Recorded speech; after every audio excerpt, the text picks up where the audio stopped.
It's still true that God performed a miracle. Written and read by Brother Jerry Valenti. Just the sound of his name makes them cringe. Lazarus. The chief priests have had enough of this guy already. As if it wasn't bad enough for them that Jesus raised Lazarus from the dead, now he's appearing at a public dinner, drawing lots of curious Jews there to see him. Lazarus has become quite the attraction, the man who was raised from the dead.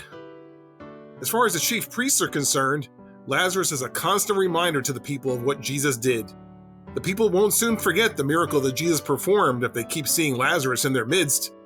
The chief priests have already been discussing how to kill Jesus. Maybe Lazarus needs to be on their hit list too. Too many people are following Jesus because of the miracle he performed.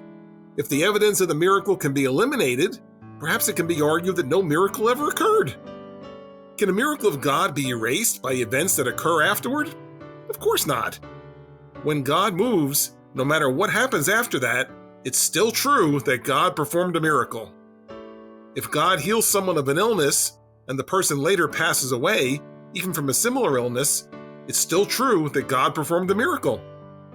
If God miraculously provides a job for someone and the person later loses that job, it's still true that God performed a miracle. If God reveals the truth of the gospel to someone and the person later decides to walk away from it, it's still true that God performed a miracle. Although it may be difficult to celebrate a miracle of God when all evidence of that miracle is gone, such as in the examples above, it's still true that God performed a miracle. Why is it important for us to recognize this? Because by being able to recall all of the miracles that God has performed in our lives, we maintain our own faith that God still performs miracles, and we maintain our testimony that we can share with others that we serve a God of miracles. Also, keep in mind that all miracles on earth, with the notable exception of someone being called to come to Christ, are just meant to be for a finite period of time. For example, regardless of how many times someone is healed of bodily afflictions, they will eventually die.